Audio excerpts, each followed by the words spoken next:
Buenos días a todas, a todos. Sean bienvenidos a nuestra plática de este lunes, en el cual tenemos a una invitada muy especial, a la doctora Ivonne Álvarez Gutiérrez. Muchísimas gracias, doctora, por estar esta mañana con todas y todos nosotros. También agradecemos a todo el equipo de la Comisión Estatal que ya se encuentra conectado, así como invitadas e invitados de otras instituciones que el día de hoy también nos acompañan. Sean todas y todos bienvenidos a esta plática número 14, que es la actividad de formación en materia de derechos humanos con la que damos inicio a nuestra semana laboral. Para continuar con el orden del día de nuestras actividades, le pediría por favor al maestro Alfredo Ruanovo Ortega, visitador general especializado en la atención de niñas, niños y adolescentes, si es tan amable, por favor, de darnos el mensaje de bienvenida en representación de nuestro presidente, el licenciado Juan José Cepeda Bermúdez. Le escuchamos, maestro, por favor.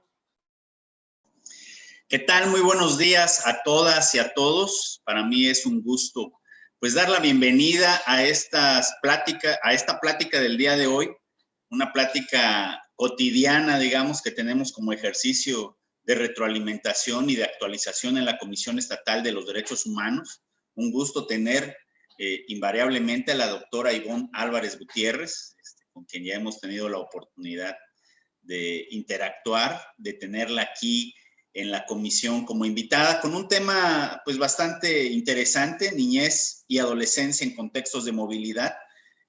Sin duda un tema que en este momento adquiere una importancia muy relevante, sobre todo por la reforma reciente que se hizo el año pasado, en el mes de noviembre, y que entró en vigor precisamente en este año. Digamos que estamos en la implementación de una reforma que favorece a la niñez y a la adolescencia en contexto de migración o de movilidad, acompañada y no acompañada.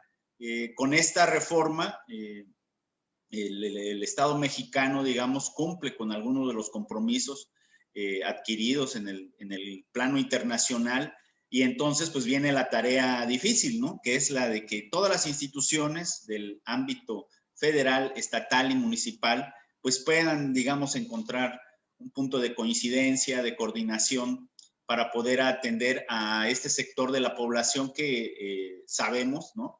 Es un fenómeno recurrente, principalmente aquí en el sureste del país, en Chiapas y en la frontera, lo que es el Soconusco, ¿no? Entonces, esperamos, como siempre, doctora, tener de usted una muy buena exposición, ¿no? Con un tema de interés para la Comisión Estatal de Derechos Humanos. Solamente agregaría, recientemente la Comisión suscribió un convenio de coordinación con la Comisión Nacional de los Derechos Humanos, precisamente para atender una línea, digamos, de trabajo que tiene que ver con la verificación y la inspección de los centros de atención social. Entonces, pues ahí dejo estos elementos y esperaremos su disertación. Sea usted bienvenida.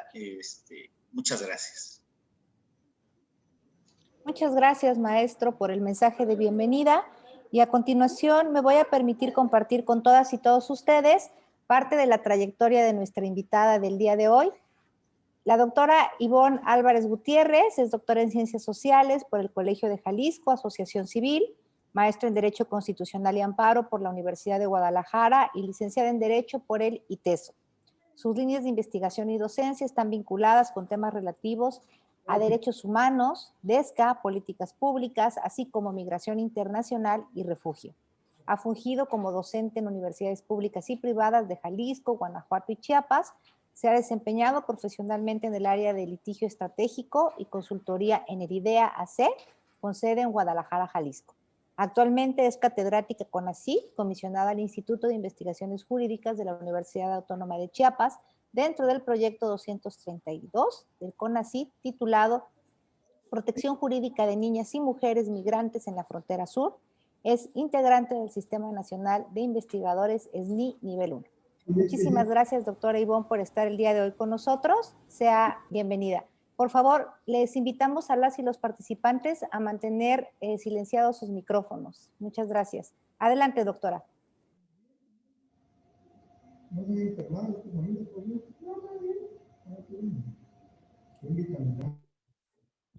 Hola, buenos días a todas y todos. Me permití de una vez compartir pantalla para no estar batallando más adelante.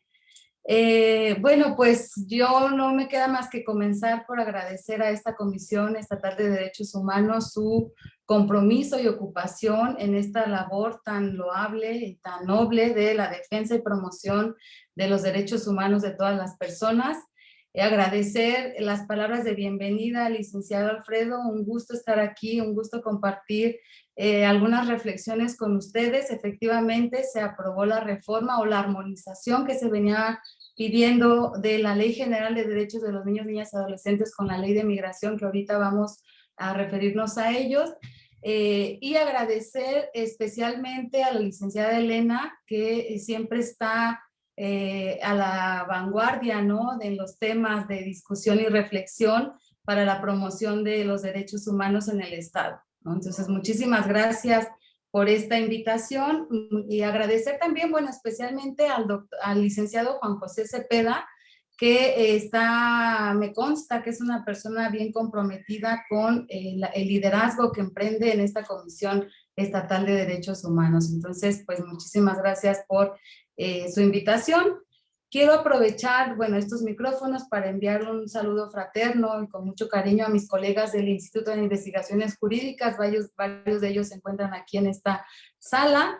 Y pues reconocer también la enorme labor que realizan en la investigación sociojurídica, ¿no?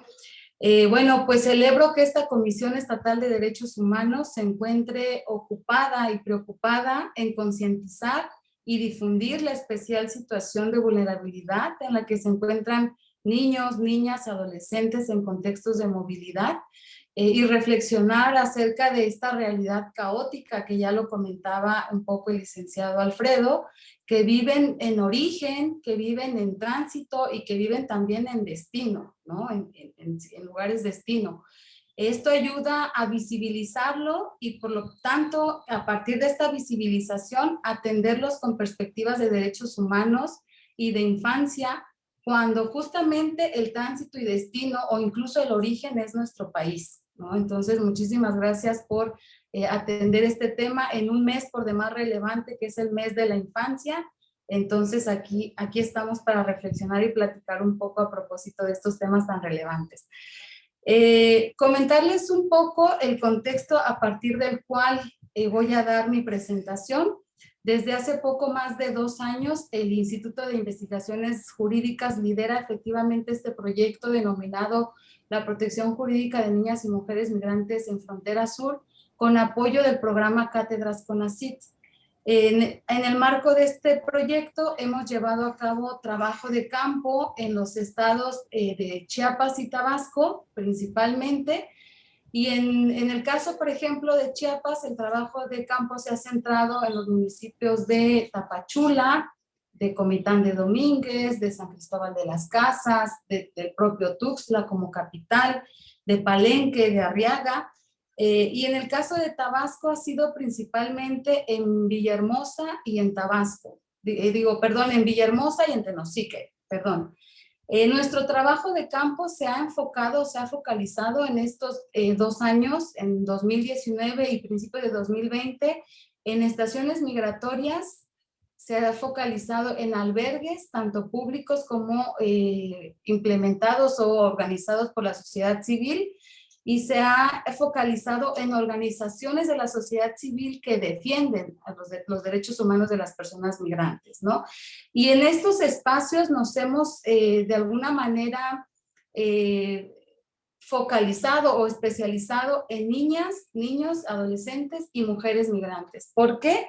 Porque son grupos que se encuentran reconocidos como en especial situación de vulnerabilidad y por lo tanto y además o adicionalmente a ellos son grupos que solamente y de manera reciente se han encontrado en las investigaciones sociojurídicas, ¿no? Entonces, bueno, únicamente para hablar un poco del contexto. Ahí. Por algo no me deja. Ah, ya, listo. Ahora, ¿Por qué nos focalizamos en estos dos estados, en Tabasco y Chiapas? Ya lo decía un poco el licenciado Alfredo, de acuerdo con la Unidad de Política Migratoria de la propia Secretaría de Gobernación, son justamente estos dos estados por los que ingresan el mayor número de personas migrantes en situación irregular o con necesidades de protección internacional. Ahorita vamos a ver a qué nos referimos con ello. En el caso de Chiapas, existe una media de detenciones en el estado de aproximadamente 49%, ¿no?, a nivel nacional, y también el mayor número de solicitudes de asilo o solicitudes de refugio ante la Comisión Mexicana de Ayuda a Refugiados, que es la COMAR. Aproximadamente en estos dos estados se concentra el 60% de las solicitudes de refugio, ¿no? Lo anterior, evidentemente, y no podría ser de otra manera, a partir de la configuración de lo que se ha denominado como a la frontera sur, como frontera porosa o como frontera abierta, ¿no? Esto a partir de sus mismas condiciones geográficas y condiciones naturales, y además a partir de las propias conexiones culturales y conexiones económicas que existe principalmente con Guatemala, ¿no? Bueno, una vez dicho esto, a mí me gustaría un poco mencionar cuál va a ser la organización de mi participación. Primero, y evidentemente para centrarnos en lo que nos vamos a referir por el concepto de movilidad, pues me referiré a ella, y aquí nos vamos a referir por esta. Nos vamos a situar de todos los grupos que se encuentran en movilidad o migración, tanto internacional como interna, en la niñez y la adolescencia. Daremos algunas cifras para contextualizar pues justamente a nuestros sujetos de investigación. Si bien es cierto, y desde ahorita lo señalo, las cifras no necesariamente son las exactas, pues sí nos sirven como un parámetro, ¿no?, para el análisis y para el dimensionamiento de el fenómeno de la migración de la niñez o de la niñez en contextos de movilidad. Finalmente, daré de manera muy general, no entraré a detalle, el marco normativo tanto internacional como local, considerando con énfasis o poniendo énfasis en los sujetos de protección interna, especial, que son los niños, niñas y adolescentes. Haremos una caracterización también muy general de este grupo, así como de las motivaciones que tienen para movilizarse. Y hablaremos un poco de México en el contexto de la niñez en movilidad, ¿no? Ahora, supongo que se ve bien este cuadro, ¿verdad? Sí, adelante. Cuando hablamos, muchas gracias, cuando hablamos de movilidad humana, ¿no?, y por eso pongo el concepto al centro, lo debemos comprender como un concepto amplio, amplísimo, que implica el ejercicio de la circulación de las personas de un lugar a otro, ¿no? La movilidad es una característica, como todos sabemos, inherentes a los seres humanos. A lo largo de la historia de la humanidad y desde sus orígenes, los seres humanos han migrado o se han movilizado a otros lugares por una diversidad de motivaciones. Estas motivaciones evidentemente han cambiado en el tiempo y en el espacio, ya sea en busca de mejores condiciones de vida, ya sea para poblar otros lugares del planeta, para huir o para sobrevivir de amenazas tanto causadas por el hombre como causadas por la naturaleza, ¿no? A pesar de que la movilidad es una constante o ha sido una constante a lo largo justamente de la historia, fue con la creación del Estado-Nación a partir de los tratados de Westfalia de 1648 lo que trajo consigo el fenómeno que hoy se conoce como migración internacional, ¿no? Es decir, la reorganización de la comunidad internacional como un conjunto de territorios con fronteras geográficas definidas, permitió a los estados ejercer soberanía o ejercer autoridad sobre las personas y sobre los territorios y fronteras, y sobre todo sobre las personas que intentaban ingresar a esos territorios, ¿no? En este sentido, la movilidad humana implica, por lo tanto, o por lo menos aquí vamos a considerar dos movimientos, la migración interna y la migración internacional, ¿no? Cuando hablamos por migración interna, nos vamos a referir a aquellos desplazamientos o movimientos que realizan personas en un mismo país cuando son originarias de dicho país, ¿no? Por ejemplo, cuando transitamos de Guanajuato a Chiapas, de Guanajuato a la Ciudad de México, de Guanajuato a Oaxaca, de Chiapas a Yucatán, ¿no? Ahí estamos hablando de migración interna o movilidad interna. Se configura la migración internacional cuando las personas justamente salen de su país de origen a un país diferente del que nacieron, ¿no? Y por lo tanto se actualiza esta categoría cuando se da un cruce de fronteras internacionales. Ambas categorías, tanto la migración interna como la internacional, pueden adquirir la característica de ser tanto voluntarias como forzadas. ¿Cuándo es voluntaria?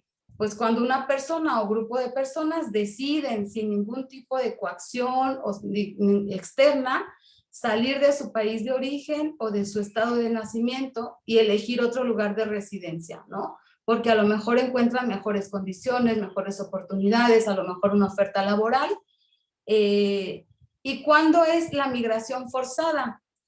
Esta migración o este tipo de movimientos tiene otra serie de efectos jurídicos completamente diferentes, ya que esta se lleva a cabo, acá la tenemos, cuando las personas salen de su país de origen, de su comunidad o de su estado por violencia generalizada, por amenazas, por encontrarse en riesgo su vida, su seguridad o su libertad, ya sea, ojo, por agentes estatales, por agentes no estatales o por agentes paraestatales, ¿no? Ambos movimientos, tanto la migración o movilidad interna internacional en su característica o categoría de voluntaria y forzada, puede ser a su vez temporal o definitiva. ¿Qué quiere decir? Que las personas se pueden movilizar por un lapso determinado de tiempo o las personas se pueden movilizar con el objeto de asentarse en otro lugar geográfico distinto, ¿no? O las personas, por ejemplo, cuando salen de manera forzada, en ocasiones esta migración es temporal en tanto subsistan las condiciones por las que salieron de manera forzada de sus comunidades o de sus países de origen, ¿no? Ahora, en el caso de la migración internacional, ¿no? ¿Se acuerdan que por esta nos referimos a aquella? Ok, por esta nos referimos a aquella que se actualiza cuando se da un cruce de fronteras internacionales y se ingresa a un país en el cual no es nacional la persona. Tenemos que esta se puede dar por una diversidad de motivos. A esto, la Comisión Interamericana de Derechos Humanos lo ha denominado como flujos migratorios mixtos, que implica que en esta migración se encuentran una diversidad de perfiles y por lo tanto necesidades diferenciadas de atención. O incluso en una persona se pueden encontrar una diversidad de motivaciones para la salida. Entonces tenemos en estos movimientos migrantes económicos, víctimas de trata, solicitantes de asilo, de refugio, desplazados ambientales, incluso apátridas, ¿no? Estos flujos se integran a su vez por hombres, por mujeres, por niños, niñas, adolescentes, por adultos mayores, por miembros de algún pueblo indígena y miembros de la comunidad LGBTI+, ¿no? Entre otros. Esto implica que el primer nivel de vulnerabilidad, es decir, la migración en situación irregular, constituye la primera capa de vulnerabilidad y la segunda, podríamos decirlo, lo constituye el tener necesidades de protección internacional, ¿no? Es decir, haber salido de manera forzada. Y una tercera capa de vulnerabilidad o nivel de vulnerabilidad lo podría constituir formar parte de algún grupo en situación de vulnerabilidad, ¿no? Como el de las mujeres, justamente el de los niños, niñas, adolescentes, el de adultos mayores, el de pertenencia a un pueblo indígena o el de pertenencia a la comunidad LGBTI, ¿no? Ahora, a esta primera gran complejidad se le suma una nueva cuando identificamos que México forma parte geográficamente hablando, es decir, ahí no hay más, del corredor migratorio más dinámico del mundo, del corredor migratorio sur-norte más dinámico del mundo, en donde Estados Unidos es y sigue siendo el principal destino de las personas, ¿no? Esto hace entonces que en nuestro país se presenten las 4 facetas del fenómeno migratorio, que quiere decir que es país de origen, de tránsito, retorno y destino, de flujos migratorios mixtos. ¿Qué quiere decir cada una de estas, digamos, delimitaciones de nuestro país? ¿Cuándo es origen? Pues cuando las personas mexicanas emigran hacia otros países, ¿no? Es país origen. ¿Cuándo es país tránsito? Cuando personas migrantes pasan en una dirección principalmente sur-norte con destino a Estados Unidos, y esto pues evidentemente se da en función de constituir un polo económico y una potencia mundial, y por encontrarse en ese país también hay que decirlo, redes familiares y de connacionales que les ayudan o que facilitan la integración a esa sociedad, ¿no? ¿Cuándo es retorno? ¿Cuándo hablamos de país retorno? Cuando aquellos mexicanos que salieron del país son deportados o son expulsados de otros países. Principalmente el retorno se da Estados Unidos, México. ¿Y cuándo es país destino? ¿No? Cuando aquellas personas migrantes o extranjeras deciden asentarse en el país, ya sea de manera temporal o definitiva, y en este sentido la Comisión Española de Ayuda a Refugiados ha señalado que nuestro país es un destino forzado o forzoso para personas refugiadas. ¿Por qué? Porque se han endurecido fuertemente las políticas migratorias en Estados Unidos, que es el principal destino o a donde aspiran llegar las personas migrantes, ¿no? Ahora, adicional a esto, es decir, como un extra en esta complejidad de la movilización o la migración internacional, tenemos que nuestro país está presentando un fenómeno que se ha denominado externalización de las fronteras. ¿Qué quiere decir esto? Que Estados Unidos está de facto desplegando una serie de estrategias de contención migratoria utilizando el territorio mexicano y adicionalmente el guatemalteco. Esto lo vimos en la caravana de enero de 2021, ¿no? Cómo se desplegó toda esta actividad de la policía y de los militares guatemaltecos para contener esta primera gran caravana. En este sentido, el muro o el Gran Muro está constituido por toda la gran frontera vertical que constituye el territorio mexicano. Y además, y debemos de señalarlo, se están desplegando acciones de militarización para el control de flujos migratorios, ¿no? Por lo que decimos que la política migratoria en la actualidad, la política migratoria mexicana, está constituida por acciones de detección, detención y devolución. Y ojo, la detección está constituida además por acciones o a través de, digamos, formas discriminatorias, porque se da en función de los rasgos principalmente de las personas y de sus formas de hablar, ¿no? Digamos, esta política migratoria implica igualmente a niños, niñas, adolescentes, ¿no? Y tiene de fondo la securitización no solamente ya de las fronteras, sino del país en general o en su conjunto, ¿no? Ahora, este contexto nos ayuda a comprender y contextualizar a nuestro grupo de interés, ¿no? Y su situación particular, es decir, la migración internacional, ya sea voluntaria o forzada, de niños, niñas, adolescentes, poniendo especial atención en su situación de irregularidad y su necesidad de protección internacional, ya sean niños acompañados, no acompañados o separados de sus familias, ¿no? Ese es nuestro grupo de atención en esta ponencia. Ahora, si bien el derecho a emigrar o el derecho a salir de los países de origen se encuentra reconocido en una diversidad de instrumentos internacionales, uno de ellos la Declaración Universal de los Derechos Humanos, la Convención Americana de Derechos Humanos, lo que no se encuentra reconocido es el derecho a inmigrar, es decir, el derecho a ingresar o a entrar a otro país o a país destino, ¿no? Este derecho a ingresar o a internarse en un país diferente todavía queda en función de la soberanía de los estados. ¿Qué quiere decir esto? Que cada estado puede imponer requisitos diferentes para el ingreso regular a su territorio, ¿no? Aunque evidentemente una vez que las personas se encuentran en territorio nacional o en territorio de un estado, su soberanía se encuentra restringida en función de tratados, acuerdos, protocolos, convenciones y declaraciones tanto del sistema universal como del sistema interamericano.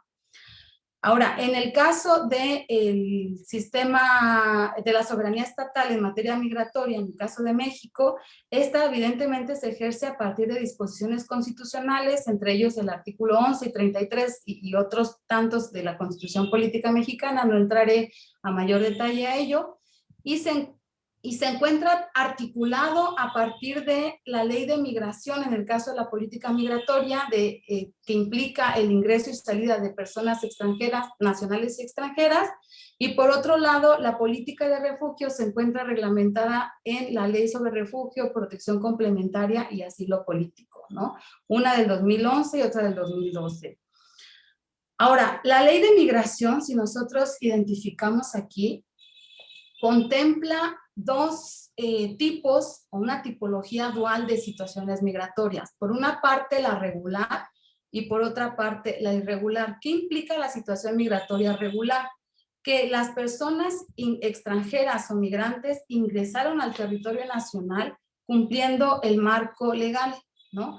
A partir de la tipología o la condición de estancia que se presenta a partir de la denominación o el reconocimiento como visitante, como residente, ya sea que sea residente permanente o residente temporal, ¿no? Y en el caso también, por ejemplo, de los apátridas, reconoce la residencia permanente.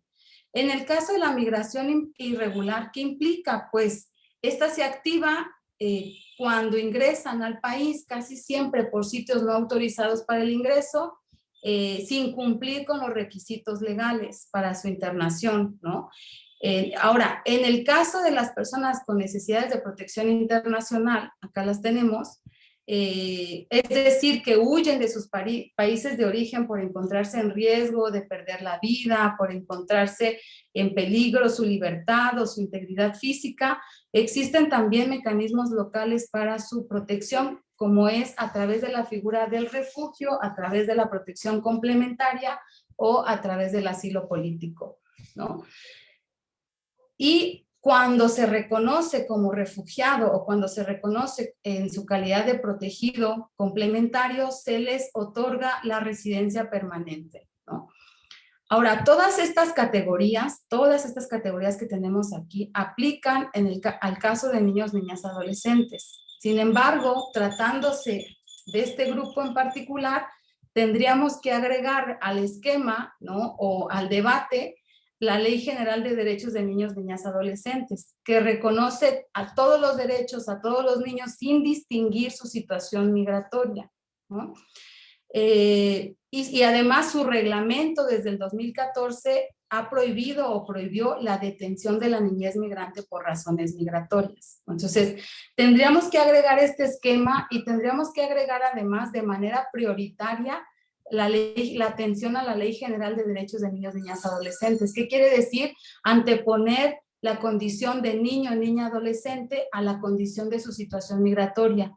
Es decir, si es irregular o si es regular, es irrelevante o debería de ser irrelevante, se tendría que proteger a los niños por ser niño, niña y adolescente y por formar parte de un grupo en situación de vulnerabilidad.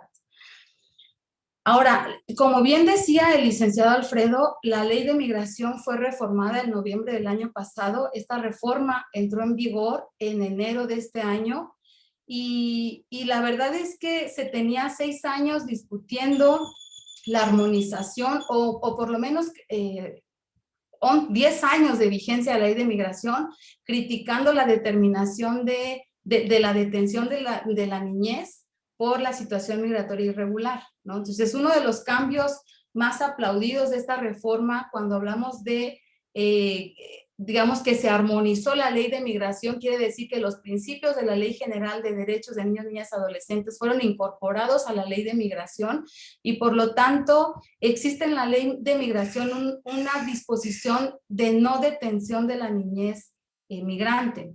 Una disposición categórica de no detención de la niñez migrante en estaciones migratorias. Además de esto, existe la obligación de atención por parte del sistema DIF, tanto de niños acompañados como de niños no acompañados, y la determinación de su interés superior y en todo caso el plan de restitución de derechos a partir del trabajo de la Procuraduría de Protección de Niños, Niñas, Adolescentes, no ya del Instituto Nacional de Migración, quien antes detenía, ¿no? Albergaba en estaciones migratorias, determinaba el interés superior del niño, niña, adolescente y devolvía o retornaba de manera asistida a estos niños a sus países de origen. Ahora, de acuerdo con la Ley de Niños, Niñas, Adolescentes, se reconoce como niña y niño a los niños o a las personas que fluctúan entre los 0 y 12 años, y se reconoce como adolescente a las personas que fluctúan a partir de los 12 años hasta cumplir los 18 años. Lo mismo, la Convención de Derechos del Niño señala que son menores, son niños, niñas, adolescentes, los menores de 18 años, no categoriza de otra manera, simplemente a partir de la edad, ¿no? Por lo que delimitaremos digamos, esta segmentación por edad.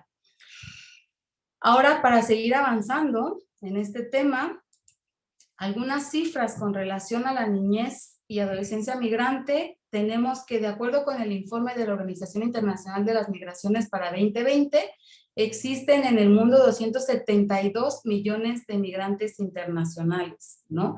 De estos, el 52% son hombres y el 48% restantes son mujeres. Pero de todo este gran total, el 13.9% son niños, niñas y adolescentes, ¿no? Es decir, menores de 18 años. Ahora, en este mismo informe de la OIM, informe 2020, se destacó que Estados Unidos de América desde 1970 continúa siendo el principal país destino. Cerca de 51 millones de migrantes internacionales radican en ese país. Esto es aproximadamente un 13% de la población de Estados Unidos. Nuestro país, México, ocupa el segundo lugar de personas mexicanas migrantes que viven en el extranjero. O sea, somos el segundo país expulsor de personas. En su mayoría viven en Estados Unidos y al 2018 es el tercer país que recibe el mayor número de remesas, solamente después de India y China, que son potencias mundiales, ¿no? De acuerdo con el último censo del INEGI del 2020, viven en nuestro país poco más de 1 millón de personas extranjeras o migrantes, ¿no? Es decir, el 0.96% de personas con relación a nuestra población. En su mayoría, y debemos de decirlo, son migrantes norteamericanos, le siguen los guatemaltecos y finalmente los venezolanos, ¿no? Es decir, estas cifras, si nosotros las contrastamos, pues son irrisorias si consideramos la exacerbación de estos sentimientos xenófobos que han despertado evidentemente la falsa afirmación, de que vienen a robar o ocupar puestos pertenecientes a los mexicanos o a desplazar del trabajo a los mexicanos, ¿no? Es decir, si hacemos una contrastación de estas cifras. Ahora, hablando de los refugiados o de las personas refugiadas, de acuerdo con el ACNUR, que es el Alto Comisionado de Naciones Unidas para los Refugiados, existen en el mundo un total de 26 millones de personas refugiadas. Esto es cerca del 9% de la población migrante internacional. Poco más de 13 millones son niños, niñas, adolescentes, lo que implica que el 52% tienen la categoría o la característica de refugiados a nivel global, ¿no? Ojo, porque estas cifras podrán sonar no tan impactantes, pero a la hora que las contrastamos con la población adulta, pues nos encontramos que incluso más del 50% de la población, más del 50% son niños, niñas, adolescentes que se encuentran con necesidades de protección internacional. Ahora, a pesar del crecimiento acelerado que se nos ha dicho en México en cuanto a la solicitud para la condición de refugiado, las solicitudes ante la Comar, México no se encuentra ni de cerca entre los países, entre los principales países de acogida. ¿no? Entonces, este también es un dato importante. Ahora, con relación a las víctimas de trata, de acuerdo con las cifras que existen o que pues son oficialmente reconocidas, existen poco más de 50,000 personas. Según datos, pues son muchos más los que existen, ya que este es un delito de naturaleza oculta. De este gran porcentaje o de esta gran cantidad, el 28% son niños, niñas, adolescentes, ¿no? Se les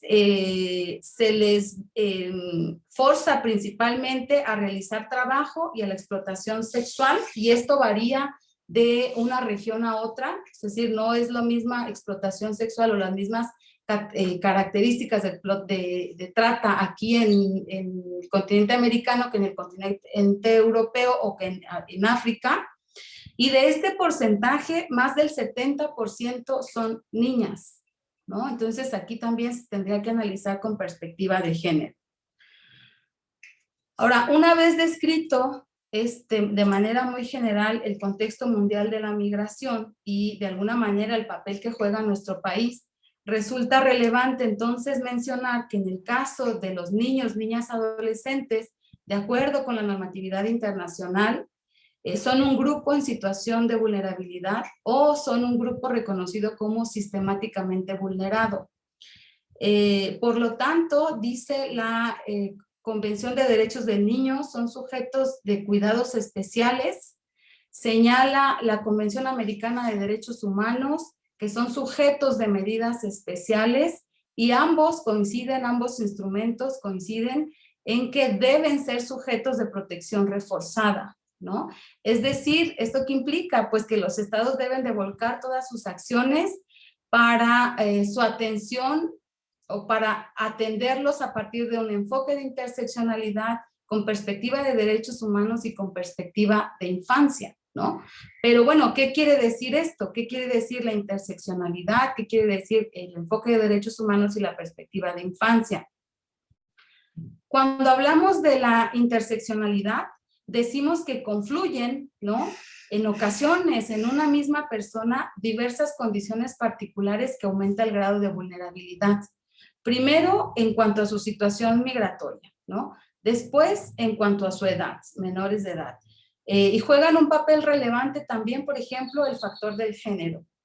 Además, la pertenencia a un pueblo indígena o ser miembro de la comunidad LGBTI. Cada una de estas características le va sumando vulnerabilidades y la confluencia de estas características pone en una situación de mayor vulnerabilidad a la persona. Y en ocasiones confluyen todas estas características en una sola persona, ¿no? En no pocas ocasiones confluyen en una sola persona. Ahora, ¿a qué nos referimos que cuando hablamos de visión de derechos humanos? Pues que se tiene que partir de la consideración primordial de su condición de niñez o de su condición de niño o niña por encima de la migratoria. La propia UNICEF ha señalado que los derechos de los niños y adolescentes migrantes viajan con ellos y por lo tanto deben de ser respetados, ¿no? Y la propia UNICEF ha insistido en que se debe hacer una consideración primordial de su condición de niñez por encima de cualquier otra condición.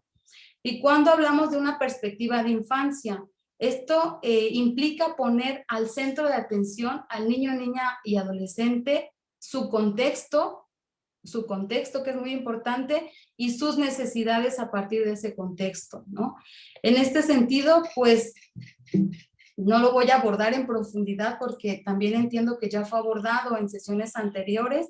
Resulta que de acuerdo con el Comité de Derechos del Niño, la propia Comisión y la Corte Interamericana de Derechos Humanos, así como la Relatoría sobre los Derechos de las Personas Migrantes, los niños, niñas, adolescentes son sujetos de derechos. ¿Esto qué implica? ¿No? Que sean sujetos de derechos, que deben ser escuchados y se deben hacerles partícipes en todos y cada uno de los procedimientos, tanto jurisdiccionales como administrativos, en donde se pueda afectar ya sea de manera directa o de manera indirecta a su persona. Además, señalan estos instrumentos que se encuentran habilitados para tomar decisiones para el ejercicio de sus derechos en función de su desarrollo progresivo o autonomía progresiva, ¿no? Esta autonomía progresiva ya no se encuentra vinculada con procesos de madurez o con, digamos, perdón, con edad, sino se encuentra vinculada con procesos de madurez.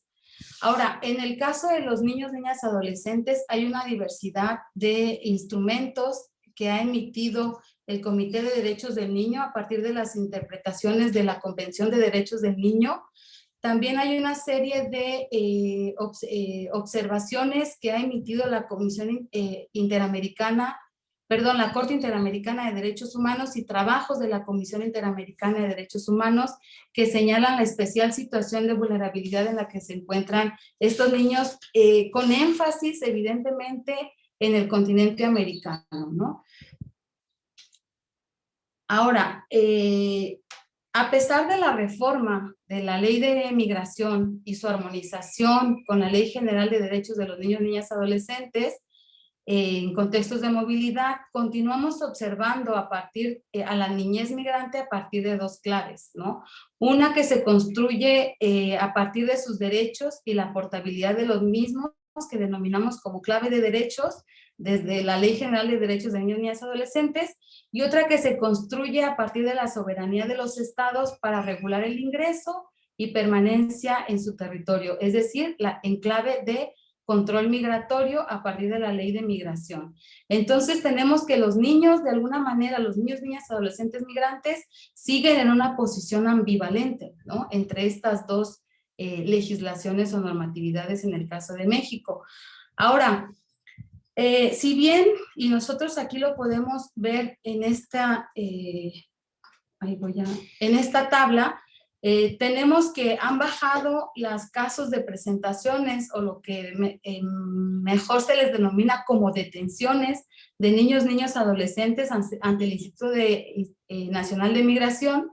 Este año, en enero, febrero y marzo, se presentaron a 1,742 niños, niñas, adolescentes y tan solo se devolvieron a 325. Es decir, solamente fueron devueltos, lo decimos positivamente, un total de 18% de niños, niñas y adolescentes detenidos. Esto contrasta enormemente con la media de devolución de años previos, que fluctuaba en el 98% de devolución, ¿no? Esto evidentemente podríamos decir o presumir que es el inicio de la incorporación de la perspectiva de infancia para el tratamiento de la niñez. Sin embargo, tenemos que reconocer que esta reforma tiene que ir de la mano del fortalecimiento de instituciones, de su especialización, de infraestructura y de personal para cumplir con la determinación del interés superior y la restitución de sus derechos a partir del plan que tiene como obligación las propias procuradurías. Si esto no va de la mano con digamos, fortalecimiento hacia las instituciones, pues va a quedar igualmente como una reforma inoperante, ¿no? Que incluso podría convertirse en una reforma que va en contra del interés superior del menor por, de alguna manera, obligarlo a estar dentro de los centros de asistencia social por una mayor temporalidad. Ahora, si nosotros comparamos el 2021 con los años previos, por ejemplo, comparémoslo con el 2019, el 2020 no lo comparo porque en este año bajó considerablemente por razones de COVID la presentación de niños, niñas y adolescentes ante migración y por lo tanto presumimos que bajó por el cierre de fronteras principalmente. Recordemos que se cerraron las fronteras de Honduras, El Salvador y Guatemala y por lo tanto se bajó considerablemente, no solo para el caso de los niños, sino para todos los grupos, mujeres y hombres. Tenemos que en 2019 fueron detenidos 53,507 niños, niñas y adolescentes. De estos viajaron sin compañía o no acompañados, viajaron solos 13,242. Esto representa aproximadamente el 24% del total. Y fueron devueltos 46,777, es decir, el 87% de los niños detenidos, ¿no? Esto implica que la política de devolución, antes express, ahora por lo menos a partir de la intervención de las procuradurías está resultando más pausada, con lo que presumimos se está implementando la reforma migratoria con perspectiva de infancia. Ahora, no cantamos victoria, esa es una ley que está, digamos, en implementación, está en los primeros meses de implementación, y por lo tanto no existen cifras actualmente de las propias procuradurías. Hay algunas cifras muy irregulares de la Procuraduría Federal, pero de las procuradurías estatales y municipales no hay cifras con relación a la determinación del interés superior del niño, niña, adolescente migrante o la recomendación de un plan de restitución de derechos, ¿no? Por lo tanto, pues está por verse la implementación de esta reforma y los resultados que de ella deriven. Ahora, lo que sí aplaudo es justamente este convenio con la Comisión Nacional de Derechos Humanos que comentaba el licenciado Alfredo, que firmó la Comisión Estatal, para la verificación de los centros de asistencia social, ¿no? Y esto sí lo aplaudo porque normalmente los centros de asistencia social son centros que, como vamos a ver, son centros de puertas cerradas. ¿Esto qué implica? Que los niños no pueden tener contacto con el exterior, más que en ocasiones al recibir visitas. Y en tratándose, por ejemplo, de niñez migrante, pues ni siquiera tienen la posibilidad de recibir visitas de sus familiares, ¿no? Ahora, lo cierto es que pues el panorama de la migración de la niñez no se ve nada alentador. Ya durante el año de la pandemia se había señalado que existían todas las condiciones para el recrudecimiento de la migración de la niñez migrante, de la infancia migrante, con la preexistencia de las motivaciones que ya existían para la movilidad de niños, niñas, adolescentes. Estas motivaciones eran y siguen siendo o continúan siendo la violencia generalizada de las maras o la violencia generada por actores estatales, la violencia doméstica que afecta particularmente a niños, niñas, adolescentes, el intento de reclutamiento o incluso en el caso de mujeres, el intento de noviazgos, ¿no? Por parte de miembros de las maras, la búsqueda de mejores condiciones de vida que se encuentra vinculado con el ejercicio de los DESC, de derechos económicos, sociales y culturales, y como efectos de desastres naturales. Por ejemplo, en el caso de Honduras, el año pasado, se acordarán, tuvimos en noviembre de 2020 2 huracanes, ¿no? Que afectaron de manera muy importante a Honduras, ¿no? Principalmente ETA y IOTA. Se dijo, por lo menos en las cifras oficiales, que poco más de 6.5 millones de personas fueron afectadas, aunque evidentemente se conoce que fueron muchas más, ¿no? En este sentido, actualmente, los actuales flujos migratorios se encuentran en el caso de niños, niñas, adolescentes, se encuentran mayormente constituidos por nacionales hondureños, le siguen guatemaltecos, nacionales de El Salvador, Venezuela y Nicaragua, ¿no? En el caso de El Salvador, desde el 2018 ocupa el tercer lugar.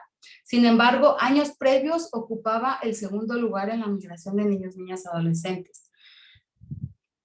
De acuerdo con gente nativa de El Salvador, por lo menos lo que se ha mencionado es que esta condición ha cambiado, o la migración o salida de nacionales salvadoreños ha disminuido, porque no solamente ha disminuido en el caso de los niños, niñas, adolescentes, en función de las actuales políticas de seguridad implementadas por su presidente, Bukele, ¿no? Entonces, por lo menos el endurecimiento de la política o el endurecimiento contra las maras ejercido desde el Poder Ejecutivo, de acuerdo con los nacionales salvadoreños, está rindiendo frutos, por lo menos en los distritos del centro, ¿no? Hacia las periferias todavía hay condiciones muy fuertes de violencia.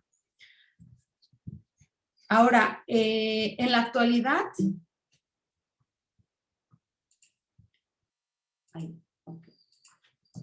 estos motivos que señalamos anteriormente constituyen en su mayoría perfiles para la protección internacional. El propio ACNUR ha señalado que más del 60% de los niños centroamericanos migrantes presentan condiciones para acceder a mecanismos de protección internacional. Sin embargo, y a pesar de que se ha señalado mediáticamente justamente esto que se le señalaba, el crecimiento de las solicitudes de refugio, tratándose de niños, niñas, adolescentes no acompañados, tenemos que del 2013 al 2018 años en que la Comar tiene sus cifras segregadas por condición de viaje. De las 1,411 solicitudes presentadas, 2013, 14, 15, 16, 17, 18, fueron favorables tan solo 455, es decir, el 32% fueron favorables y se otorgó protección complementaria al 6.2%. ¿Esto qué quiere decir? En el caso de la protección complementaria, es un mecanismo de protección que se activa cuando los solicitantes no cumplen con el perfil del refugio contenido en el artículo 13 de la Ley General de Derechos de Niños, Niñas y Adolescentes, pero sí demuestran que se encuentra, en caso de devolverse a su país de origen, en riesgo su vida o su libertad o su integridad, ¿no? ¿Esto qué quiere decir? Que Comar tiene uno de los niveles de protección internacional más bajos en el mundo, ¿no? A nivel mundial, y esto lo ha señalado la Comar no solo para el caso de niños, niñas, adolescentes, sino para la mayoría de los grupos con necesidades de protección internacional. Ahora, ¿cuál es el problema que persiste con relación a la niñez refugiada? Y creo que es algo que se tiene que decir también a propósito de esta revisión de centros de asistencia social, pues que su alojamiento continúa dándose en albergues públicos de puertas cerradas. Esto implica que los niños, niñas, adolescentes no pueden tener contacto con el exterior, más allá de las propias fronteras del muro de la institución.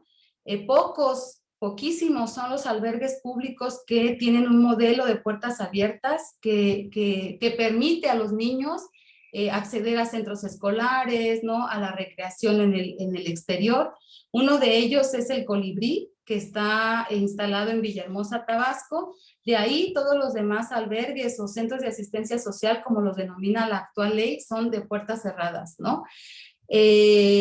Si bien pues, podemos también decir que existen albergues de organizaciones de la sociedad civil que tienen este modelo de puertas abiertas y atienden a la niñez refugiada, estos albergues, ojo, tienen perfiles muy estrictos para la admisión de los niños, niñas, adolescentes, ¿no? Y entonces quienes no acreditan la entrevista quedan a cargo de instituciones públicas o hasta en tanto no se les encuentre un albergue con mejores condiciones. Ahora, si bien tenemos un marco jurídico robusto, ¿no? Y ya armonizado con la ley de migración, creo que también es urgente que se implemente de manera coordinada con el DIF, las procuradurías, el INAMI y la Comar, en donde definitivamente tiene que haber una participación activa de la OIM, de la UNICEF y de la ACNUR para lograr la atención de todas las infancias migrantes y refugiadas, ¿no? Por tal, para lograr una implementación que continúe respondiendo a esto, a la perspectiva de infancia, se requiere el fortalecimiento presupuestal urgente del sistema DIF y de las procuradurías municipales, estatales y federales. Así como creo que el cambio de visión que persistió en esta reforma del sistema DIF desde la perspectiva asistencial a una que tenga como visión y de fondo la garantía y protección de derechos humanos, que no se quede en el ámbito asistencial, ¿no? Finalmente, creo que se requiere con urgencia la activación de los mecanismos. La propia Ley General de Derechos de Niños, Niñas y Adolescentes contempla la figura de familias de acogida, ¿no? Entonces, este mecanismo para la atención de la niñez migrante se requiere que se active, y en caso de que la institucionalización sea necesaria, existan centros de asistencia social que logren incorporar a la niñez a partir del reconocimiento de sus particularidades y de sus propios valores culturales, incluso teniendo como telón de fondo sus mundos y modos de vida. No es lo mismo, y lo tenemos que decir, la niñez y adolescencia en México que la que se vive en Estados Unidos, y mucho menos la que se vive en países centroamericanos.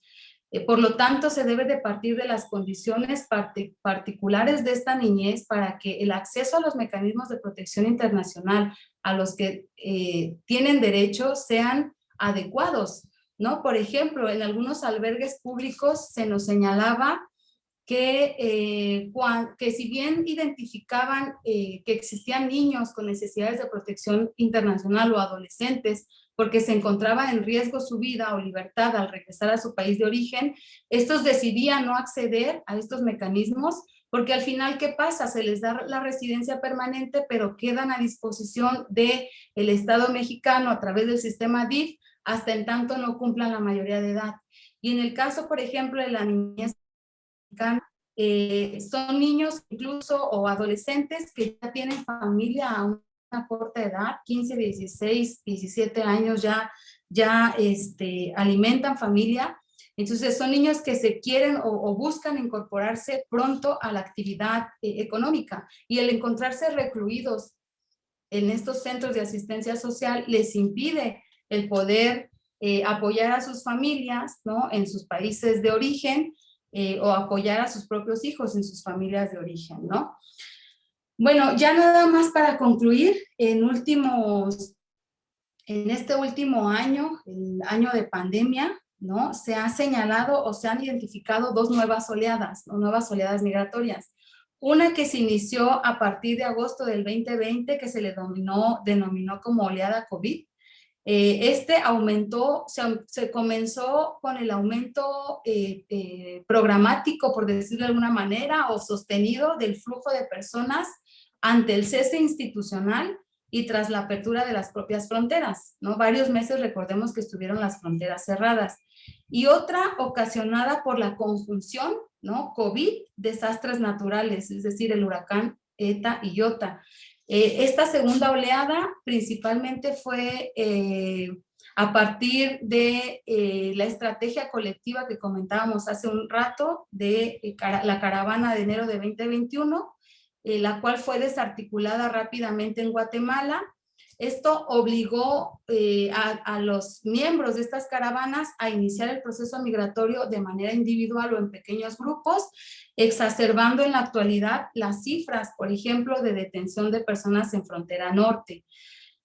Solamente unos datos de estos últimos meses: tan solo en marzo de 2021 fueron detenidas en la frontera de Estados Unidos más de 351,803 personas.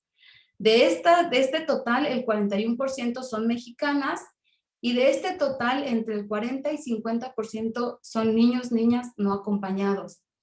Ahora, en función de la sección 265 del título 42 del Código de Estados Unidos, por razones de salud pública, se está implementando la devolución express de la mayoría de las personas que ingresan de manera irregular, aun cuando tengan necesidades de protección internacional, ¿no? Se exceptúan evidentemente de este retorno o devolución expresa a niños, niñas no acompañados, que sean originarios de países con los que no colinden fronterizamente con México, es decir, guatemaltecos, hondureños, salvadoreños, ¿no? Ellos son exceptuados de esta devolución express.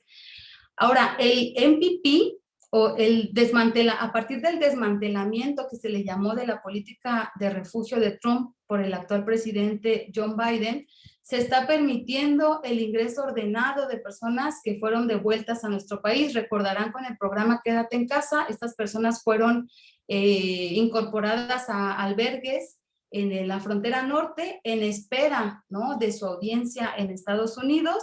Sin embargo, se les está permitiendo el acceso a Estados Unidos de manera ordenada y escalonada, pero esto no quiere decir que las solicitudes están resultando favorables. Ojo, un gran número de solicitudes de refugio en Estados Unidos se están negando, ¿no?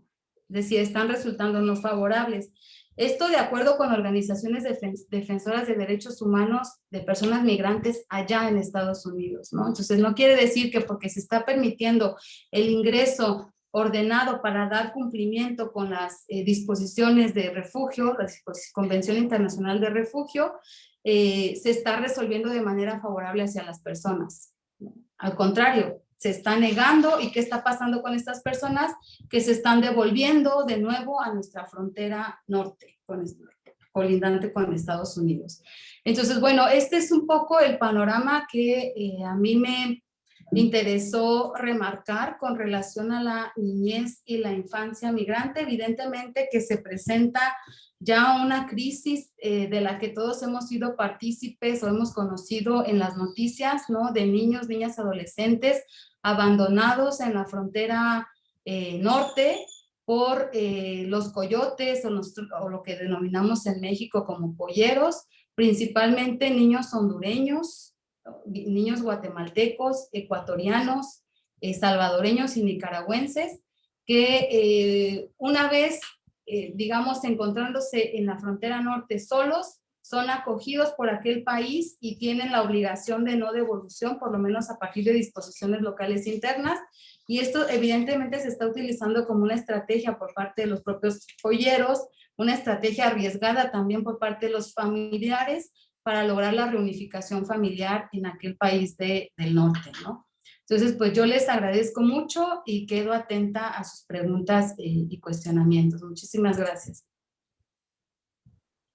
Muchísimas gracias, doctora Ivonne, por esta interesantísima exposición en la cual nos plantea cómo se encuentra la niñez en contexto de movilidad, específicamente pues en el territorio chiapaneco.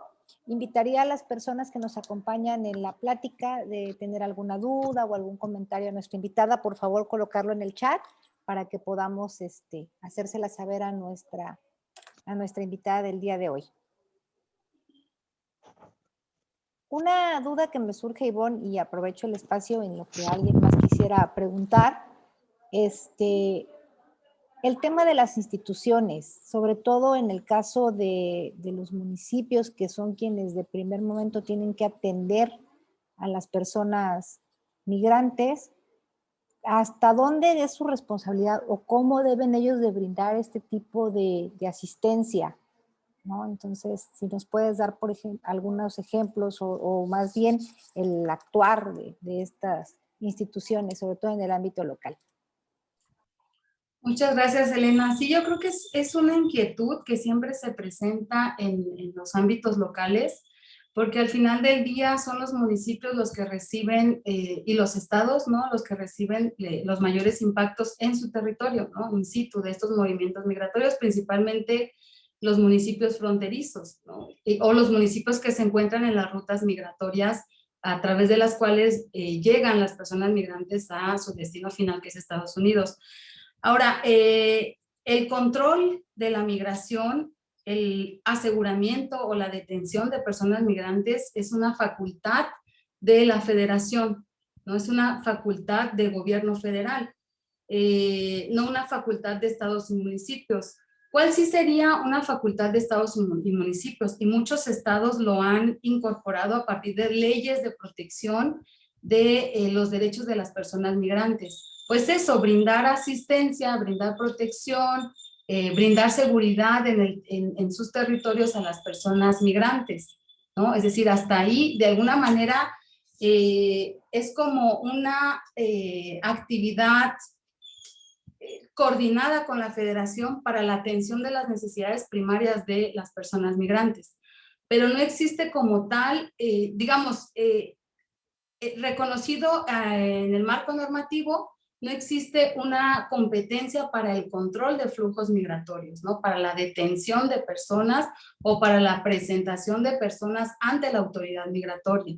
Eso no existe hacia los estados y municipios. Esto lo tiene centralizado el Instituto Nacional de Migración y en últimos años se ha de alguna manera soportado o apoyado a partir de la publicación de la Ley General de Ley General de la Defensa Nacional, Ley General de la Defensa Nacional, se ha apoyado en instituciones militarizadas para la contención de flujos migratorios, ¿no?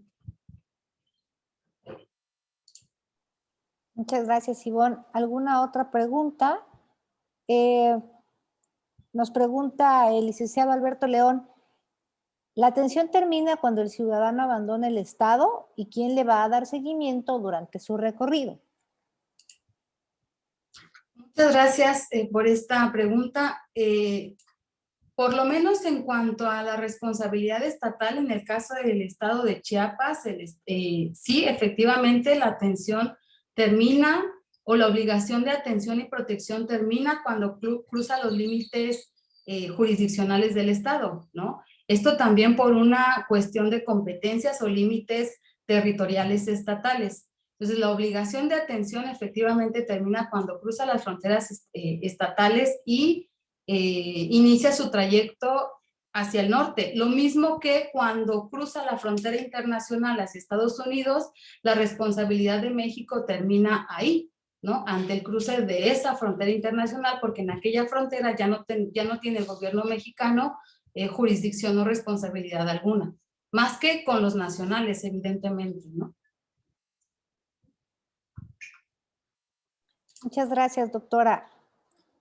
Pues por el momento no hay otra pregunta. La felicitan por su brillante exposición y le agradecen la respuesta a la pregunta que realizó el licenciado Alberto León.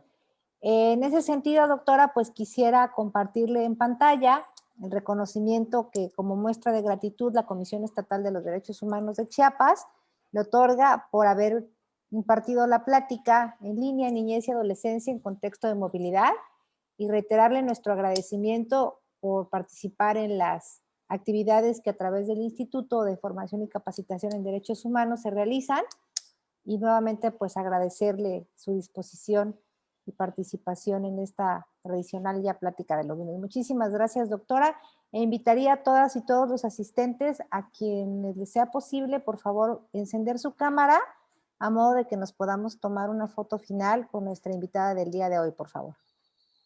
Ya ahí veo a la mayoría que están encendiendo sus cámaras. La vuelven a felicitar, doctora, por su exposición. Bueno, aprovecho en tanto se toma la foto, pues para al contrario agradecer a la Comisión Estatal de Derechos Humanos la invitación y a todos los participantes por su atención. Muchísimas gracias y yo quedo atenta. Ahí señalé mis correos por si hubiera alguna inquietud posterior, con mucho gusto poder platicar al respecto. Muchas gracias a todas y todos. Gracias, doctora. Entonces, a la 1, a las 2 y a las 3. Ahí estamos. Permítanme, vamos con la siguiente pantalla. Muchas gracias nuevamente, doctora, y a todas y todos por haberse conectado. Muchísimas gracias. Que tengan un excelente inicio de semana y les invitamos a nuestra siguiente plática de lunes. Les compartiremos el registro y la invitación que será impartida por la doctora Nayeli Ramírez, quien es presidenta de la Comisión Estatal de la Ciudad de México, y nos compartirá el tema de sistemas de protección de niñas, niños y adolescentes. Esperamos contar con su asistencia en línea y bueno, nuevamente que tengan un excelente inicio de semana. Hasta luego. Gracias, Ivonne. Hasta luego, ustedes, gracias.